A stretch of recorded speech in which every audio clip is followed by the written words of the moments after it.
ರೋಟಿನ ಗರಿಗರಿಯಾಗಿ ಅಂದರೆ ಕ್ರಿಸ್ಪಿಯಾಗಿ ಲೇಯರ್ ಆಗಿ ಮನೆಯಲ್ಲೇ ಸಿಂಪಲ್ ಆಗಿ ಯಾವ ಥರ ಮಾಡ್ಕೊಳ್ಳೋದು ಅಂತ ಹೇಳ್ಕೊಡ್ತಿದ್ದೀನಿ. ಇದು ಸ್ವಲ್ಪ ಲೆಂತಿ ರೆಸಿಪಿ ಆಗಿರೋದ್ರಿಂದ ಸ್ಟೆಪ್ ಬೈ ಸ್ಟೆಪ್ ಹೇಗೆ ಮಾಡೋದು ಅಂತ ಹೇಳ್ತೀನಿ. ನೀವು ಈ ವಿಡಿಯೋನ ಎಲ್ಲೂ ಸ್ಕಿಪ್ ಮಾಡದೆ ನೋಡಿಕೊಂಡು ಮಾಡ್ಕೊಬೇಕು. ನೋಡಿ, ಈ ಚಿರೋಟಿನ ಮಾಡೋದಕ್ಕೆ ಏನೇನು ಇಂಗ್ರೀಡಿಯೆಂಟ್ಸ್ ಬೇಕು ಅಂತ ನೋಡ್ಕೊಳ್ಳೋಣ. ನಾನಿಲ್ಲಿ 1 ಕಪ್ ಆಗೋಷ್ಟು ರವೆನ ತೊಗೊಂಡಿದ್ದೀನಿ. ಚಿರೋಟಿ ರವೆ ಅಂತ ಬರುತ್ತೆ, ಅದನ್ನು ತಗೊಳ್ಳಿ. 1 ಕಪ್ ಆಗೋಷ್ಟು ರವೆಗೆ ಅರ್ಧ ಕಪ್ ಆಗೋಷ್ಟು ಮೈದಾ ಹಿಟ್ಟನ್ನ ಹಾಕ್ಕೊಳ್ತಿದ್ದೀನಿ. ಮತ್ತು ಇಲ್ಲಿ ನಾನು 1 ಚಿಟಿಕೆಯಷ್ಟು ಉಪ್ಪನ್ನ ಸೇರಿಸ್ಕೊತಿದ್ದೀನಿ. ಯಾವುದೇ ಸ್ವೀಟ್ಗಾದ್ರೂ ಸ್ವಲ್ಪ ಉಪ್ಪು ಹಾಕೊಳ್ಳೋದ್ರಿಂದ ರುಚಿ ತುಂಬ ಚೆನ್ನಾಗಿ ಬರುತ್ತೆ.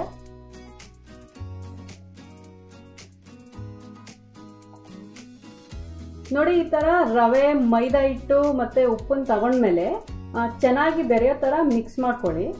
ಮಿಕ್ಸ್ ಮಾಡ್ಕೊಂಡ್ಮೇಲೆ ಒಂದು ಅರ್ಧ ಕಪ್ ಆಗೋಷ್ಟು ನೀರನ್ನ ಸ್ವಲ್ಪನೇ ಹಾಕ್ಕೊಳ್ತಾ ಚಪಾತಿ ಹಿಟ್ಟಿಗಿಂತ ಸ್ವಲ್ಪ ಗಟ್ಟಿಯಾಗಿ ಕಲಿಸ್ಕೊಳ್ಬೇಕು. ನೋಡಿ, ಈ ಥರ ಎಲ್ಲ ಒಂದ್ಸರಿ ಚೆನ್ನಾಗಿ ಕಲಿಸ್ಕೊಂಡ್ಮೇಲೆ ನಾನು ಒಂದು ಮೆತ್ತಗಿರೋ ಬಟ್ಟೆನ ಒದ್ದೆ ಮಾಡಿಕೊಂಡು ಮುಚ್ಚಿ ಒಂದು ಅರ್ಧ ಗಂಟೆ ಹಿಟ್ಟನ್ನ ನೆನೆಯೋಕೆ ಬಿಡಬೇಕು.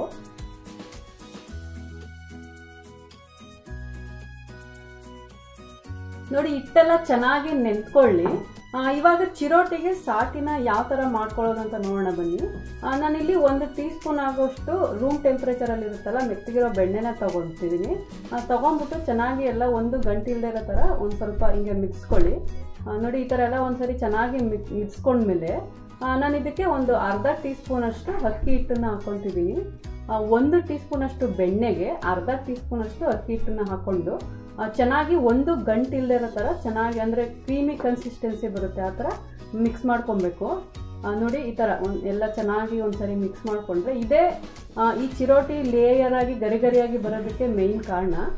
ನೋಡಿ, ಈ ಥರ ಎಲ್ಲ ಒಂದ್ಸರಿ ಚೆನ್ನಾಗಿ ಕ್ರೀಮಿ ಕನ್ಸಿಸ್ಟೆನ್ಸಿ ಬಂದಮೇಲೆ ಒಂದು ಕಡೆ ಸೈಡಲ್ಲಿ ತೆಗೆದಿಟ್ಕೊಳ್ಳಿ. ಸಾಟಿ ಅಂತ ಅಂದರೆ ಚಿರೋಟಿ ಗರಿಗರಿಯಾಗಿ ಲೇಯರ್ ಆಗಿ ಬರೋದಕ್ಕೆ ಮಾಡ್ಕೊಳ್ಳುವಂಥದ್ದಷ್ಟೇ.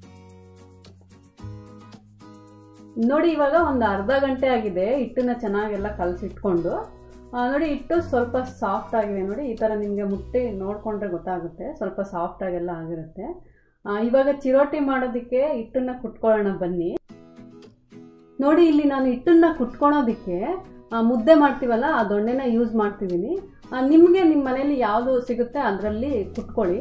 ಅಂದರೆ ಒಂದು 10 ರಿಂದ 15 ನಿಮಿಷ ಚೆನ್ನಾಗಿ ಕುಟ್ಕೊಬೇಕು. ನೋಡಿ, ಈ ಥರ ಒಂದು 10 ರಿಂದ 15 ನಿಮಿಷ ಚೆನ್ನಾಗಿ ಕುಟ್ಕೊಂಡು ಆದಮೇಲೆ ಆವಾಗಲೇ ಮಾಡಿಟ್ಕೊಂಡಿದ್ನಲ್ಲ ಸಾಟಿ, ಅದನ್ನು ಚೆನ್ನಾಗಿ ಬಳ್ಕೊತಿದ್ದೀನಿ. ನೋಡಿ, ಈ ಥರ ಎಲ್ಲ ಚೆನ್ನಾಗಿ ಸಾಟಿನ ಬಳ್ಕೊಂಡು ಕುಟ್ಕೊಳೋದ್ರಿಂದ ಚಿರೋಟಿ ಗರಿಗರಿಯಾಗಿ ಕ್ರಿಸ್ಪಿಯಾಗಿ ತುಂಬ ಅಂದರೆ ತುಂಬ ಚೆನ್ನಾಗಿ ಬರುತ್ತೆ. ನೋಡಿ, ಈ ಥರ ಎಲ್ಲ ಒಂದ್ಸರಿ ಎಲ್ಲ ಚೆನ್ನಾಗಿ ಬಳ್ಕೊಂಡು ಆದಮೇಲೆ ಹಿಟ್ಟನ್ನು ಫೋಲ್ಡ್ ಮಾಡ್ಕೊಂಡ್ಬಿಟ್ಟು ಮತ್ತೆ ಇನ್ನೊಂದು 10 ನಿಮಿಷ ಚೆನ್ನಾಗಿ ಕುಟ್ಕೊಬೇಕು. ಅಂದರೆ ಸಾಟಿ ಹಿಟ್ಟಿನ ಜೊತೆ ಚೆನ್ನಾಗಿ ಬೆರ್ತ್ಕೊಳ್ಳೋ ಥರ ಕುಟ್ಕೊಬೇಕು.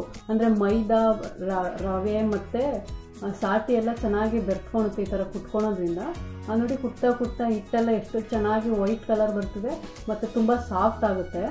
ನೋಡಿ, ಈ ಥರ ಒಂದು 10 ನಿಮಿಷ ಈ ಥರ ಎಲ್ಲ ಚೆನ್ನಾಗಿ ಕುಟ್ಕೊಂಡು ಆದಮೇಲೆ ನಾನು ಮಧ್ಯೆ ಒಂದು ಹೋಲನ್ನು ಮಾಡ್ಕೊಂಬಿಟ್ಟು ಎಣ್ಣೆನ ಸಾವ್ಕೊತಿದ್ದೀನಿ. ಅಂದರೆ ಕೆಳಗಡೆ ಮೇಲೆ ಎಲ್ಲ ಚೆನ್ನಾಗಿ ಎಣ್ಣೆನ ಸಾವ್ಕೊಂಬಿಟ್ಟು ಒಂದು ಒದ್ದೆ ಬಟ್ಟೆಯಿಂದ ಮತ್ತೆ ಒಂದು 10 ನಿಮಿಷ ಚೆನ್ನಾಗಿ ಮುಚ್ಚಿಬಿಡಿ. ಚಿರೋಟಿ ಮಾಡಬೇಕಾದ್ರೆ ಹಿಟ್ಟನ್ನು ಒಣಗೋದಕ್ಕೆ ಬಿಡಬಾರ್ದು. ನಾನಿಲ್ಲಿ ಒಂದು 4 ರಿಂದ 5 ಟೇಬಲ್ ಸ್ಪೂನ್ ಆಗೋಷ್ಟು ಬೆಣ್ಣೆನ ತೊಗೊಂಡಿದ್ದೀನಿ. ತೊಗೊಂಡು ಇವಾಗ ಸಾಟಿನ ಬಳಿಯೋದಕ್ಕೆ ಅನುಕೂಲ ಆಗೋ ರೀತಿ ಹದನ ತೊಗೊಬೇಕು.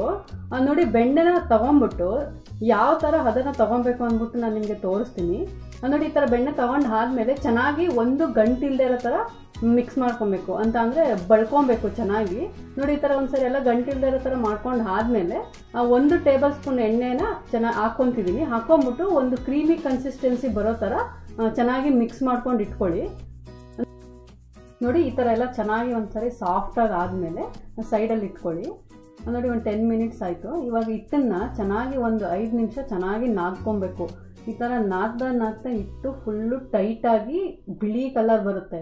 ನೋಡಿ, ಇವಾಗ ನಾನು ಯಾವ ಥರ ನಾದ್ತೀನಿ ನೀವು ಅದೇ ಥರ ನೋಡಿಕೊಂಡು ಒಂದು 4 ರಿಂದ 5 ನಿಮಿಷ ಚೆನ್ನಾಗಿ ನಾದ್ಕೊಬೇಕು. ಇವಾಗ ನಾನು ಇಲ್ಲಿ ತೋರಿಸ್ತೀನಲ್ಲ ಇದೇ ಥರನೇ ನಾದ್ಕೊಳ್ಳಿ. ಈ ಥರ ನಾದ್ಕೊಳ್ಳೋದ್ರಿಂದ ಚಿರೋಟಿಗೆ ಲೇಯರು ತುಂಬ ಚೆನ್ನಾಗಿ ಬರುತ್ತೆ.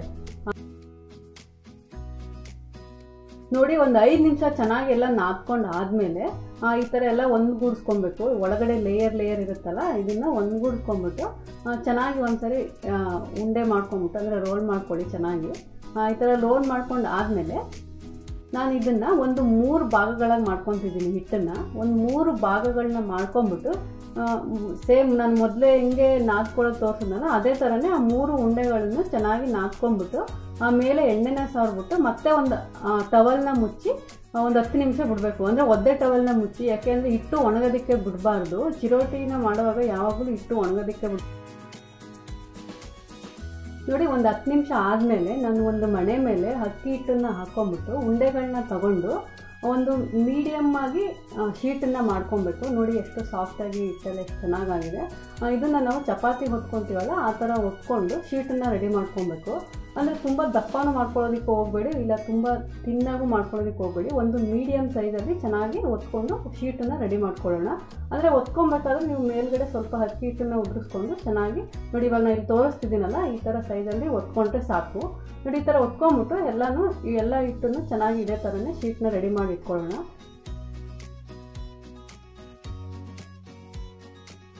ನೋಡಿ 3 ಶೀಟನ್ನು ರೆಡಿ ಮಾಡಿ ಇಟ್ಕೊಂಡ್ಮೇಲೆ ಒಂದು ಶೀಟನ್ನು ತೊಗೊಂಡ್ಬಿಟ್ಟು ಒಂದು ಅಗಲವಾದ ಮನೆಗೆ ಹಾಕ್ಕೊಂಬಿಟ್ಟು ಸ್ವಲ್ಪ ಅಕ್ಕಿ ಹಿಟ್ಟನ್ನು ಉದುರಿಸ್ಕೊಂಡು ಇವಾಗ ಸಾಟಿ ಮಾಡ್ಕೊಂಡಿದ್ವಲ್ಲ ಆ ಸಾಟಿನ 3 ಭಾಗ ಮಾಡ್ಕೊಂಬಿಟ್ಟು ಚೆನ್ನಾಗಿ ಒಂದು ಸ್ವಲ್ಪನೂ ಎಲ್ಲೂ ಜಾಗ ಬಿಡದೇ ಇರೋ ಹಂಗೆ ಸಾಟಿನ ಅಪ್ಲೈ ಮಾಡ್ಕೊಬೇಕು. ನೋಡಿ ಈ ಥರ ಎಲ್ಲ ಒಂದ್ಸರಿ ಚೆನ್ನಾಗಿ ಹಾಕ್ಕೊಂಡ್ಮೇಲೆ ಇನ್ನೊಂದು ಶೀಟ್ನ ಹಾಕ್ಕೊತಿದ್ದೀನಿ. ಇದೇ ಥರ ಇನ್ನೊಂದು ಶೀಟ್ನ ಹಾಕ್ಕೊಂಬಿಟ್ಟು ಸ್ವಲ್ಪ ಅಕ್ಕಿ ಹಿಟ್ಟನ್ನು ಉದುರಿಸ್ಕೊಂಡು ಮತ್ತೆ ಇನ್ನು ಸ್ವಲ್ಪ ಸಾಟಿನ ಹಾಕ್ಕೊಂಬಿಟ್ಟು 3 ಶೀಟ್ಗೂ ಇದೇ ಥರ ಸೇಮ್ ಮಾಡ್ಕೊಬೇಕು.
ಒದ್ದೆ ಟವಲಲ್ಲಿ ಮುಚ್ಚಿಟ್ಕೊಬೇಕು. ನೋಡಿ ಈ ಥರ ಮುಚ್ಚಿಟ್ಕೊಂಡಾದ್ಮೇಲೆ ನಾನಿಲ್ಲಿ ಒಂದು ಮಣೆ ಮೇಲೆ ಪೂರಿನ ನಾವು ಯಾವ ಥರ ಒತ್ತೀವಿ ಅದೇ ಥರನೇ ಒಂದು ಉಂಡೆನ ತೊಗೊಂಡ್ಬಿಟ್ಟು ಮೇಲೆ ಮತ್ತು ಕೆಳಗಡೆ 2 ಕಡೆನೂ ಎಣ್ಣೆ ಸಾರ್ಕೊಂಡ್ಬಿಟ್ಟು ನಾವು ಯಾವ ಥರ ಪೂರಿ ಲಟ್ಟಿಸ್ತೀವಲ್ಲ ಅದೇ ಥರ ಲಟ್ಟಿಸ್ಕೊಬೇಕು.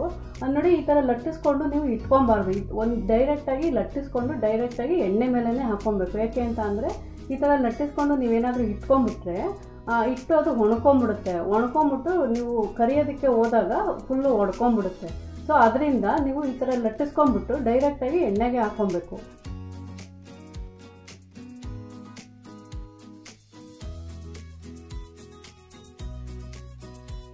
ನೋಡಿ ಈ ಥರ ಪೂರಿ ಥರ ಲಟ್ಟಿಸ್ಕೊಂಡು ಆದಮೇಲೆ ನಾನಿಲ್ಲಿ ಒಲೆ ಮೇಲೆ ಮೀಡಿಯಮ್ ಊರಿನಲ್ಲಿ ಎಣ್ಣೆನ ಬಿಸಿ ಮಾಡೋಕ್ಕೆ ಇಟ್ಕೊಂಡಿದ್ದೆ. ನೋಡಿ ಎಣ್ಣೆ ಬಿಸಿ ಆಗಿದೆ, ಇವಾಗ ಹಾಕ್ಕೊತಿದ್ದೀನಿ. ಹಾಕ್ಕೊಂಬಿಟ್ಟು ನೀವು ಒಂದು ಕಡ್ಡಿ ಸಹಾಯದಿಂದ, ಒಂದು ಕಡ್ಡಿ ಇಲ್ಲ ಏನೋ ಒಂದು ಕಡ್ಡಿ ಸಹಾಯದಿಂದ ಚೆನ್ನಾಗಿ ಒಂದು ಹೋಲ್ನ ಮಾಡ್ಕೊಂಡ್ಬಿಟ್ಟು ಎಣ್ಣೆನ ಹಾಕ್ತಾ ಹೋಗಿ. ಅಂದರೆ ಒಂದು 2 ರಿಂದ 3 ನಿಮಿಷ ಆಗುತ್ತೆ ಒಂದು ಚಿರೋಟಿ ಬೇಯೋದಕ್ಕೆ. ನೋಡಿ ಈ ಥರ ಹೋಲ್ನ ಮಾಡ್ಕೊಂಡ್ಬಿಟ್ಟು ಎಣ್ಣೆನ ಹಾಕ್ತಾ ಹೋಗಿ, ಅಂದರೆ ಚಿರೋಟಿಗೆ ಎಣ್ಣೆ ಅಭಿಷೇಕ ಮಾಡ್ತಾ ಇರಬೇಕು. ಒಂದು 2 ನಿಮಿಷ ಚೆನ್ನಾಗಿ ಈ ಥರನೇ ಕಂಟಿನ್ಯೂಸ್ ಆಗಿ ಮಾಡ್ಕೊಂಡು ಹೋಗಿ. ಪುರಿನ ಮೀಡಿಯಮ್ ಟು ಲೋನಲ್ಲೇ ಇಟ್ಕೊಂಡು ಮಾಡ್ಕೊಬೇಕು. ನೋಡಿ, ನೀವು ಈ ಥರ ಹೋಲ್ ಮಾಡಿ ಎಣ್ಣೆನ ಹಾಕ್ಕೊಳ್ಳೋದ್ರಿಂದ ಚಿರೋಟಿ ಒಳಗಡೆ ಲೇಯರ್ ಆಗಿ ತುಂಬ ಚೆನ್ನಾಗಿ ಬೇಯುತ್ತೆ. ಅಂದರೆ ನೀವು ಲೈಟ್ ಬ್ರೌನ್ ಬರೋ ತನಕ ಇದೇ ಥರನೇ ಬೇಯಿಸ್ಕೊಬೇಕು. ಒಂದು 2 ರಿಂದ 3 ನಿಮಿಷ ತೊಗೊಳುತ್ತೆ. ನೋಡಿ, ಈ ಥರ ಎಣ್ಣೆ ಹಾಕ್ತಾನೆ ಇರಿ, ಕಂಟಿನ್ಯೂಸ್ ಆಗಿ ಹಾಕ್ಕೊಂಬಿಟ್ಟು ಚೆನ್ನಾಗಿ ಬೇಯಿಸ್ಕೊಬೇಕು. ನೋಡಿ, ಪೂರಿ ಥರ ಎಷ್ಟು ಚೆನ್ನಾಗಿ ಬಂದಿದೆ ಚಿರೋಟಿ. ನೋಡಿ, ಇವಾಗ ನಾನು ನಿಮಗೆ ಇದನ್ನು ತೆಗೆದು ತೋರಿಸ್ತೀನಿ. ನೋಡಿ ಎಷ್ಟು ದಪ್ಪನಾಗಿ ಎಷ್ಟು ಚೆನ್ನಾಗಿ ಬಂದಿದೆ. ಇದನ್ನು ನೀವು ಎಣ್ಣೆ ಸೋರೋದಕ್ಕೆ ಒಂದು 4 ರಿಂದ 5 ಗಂಟೆ ಟೈಮ್ ಬಿಡಬೇಕಾಗುತ್ತೆ. ಯಾಕೆಂದರೆ ಎಣ್ಣೆ ಎಲ್ಲ ಸೋರಿದ ಮೇಲೆ ಹೂವು ಥರ ಇರುತ್ತೆ, ಸ್ವಲ್ಪನೂ ವೆಯ್ಟ್ ಇರಲ್ಲ. ಫ್ರೆಂಡ್ಸ್, ಇದು ತುಂಬ ರೇರ್ ರೆಸಿಪಿ ಆಗಿರೋದ್ರಿಂದ ಮಾಡಬೇಕಾದ್ರೆ ನಿಮ್ಗೆ ಏನಾದರೂ ಡೌಟ್ ಬಂದರೆ ನಾನು ಆವಾಗಲೇ ಹೇಳ್ದಂಗೆ ನನಗೆ ಕಮೆಂಟ್ ಬಾಕ್ಸಲ್ಲಿ ತಿಳಿಸಿ, ನಾನು ರಿಪ್ಲೈ ಮಾಡ್ತೀನಿ. ಬನ್ನಿ, ಇವಾಗ ನಾನು ಇದನ್ನ ಯಾವ ಥರ ಮಾಡಿದ್ದೀನಿ, ಎಷ್ಟು ಕ್ರಿಸ್ಪಿಯಾಗಿದೆ ಅಂತ ಅಂದ್ಬಿಟ್ಟು ನಿಮಗೆ ಒರಿಜಿನಲ್ ಆಡಿಯೋ ಸೌಂಡನ್ನ ಕೇಳಿಸ್ತೀನಿ. ಎಷ್ಟು ಚೆನ್ನಾಗಿದೆ.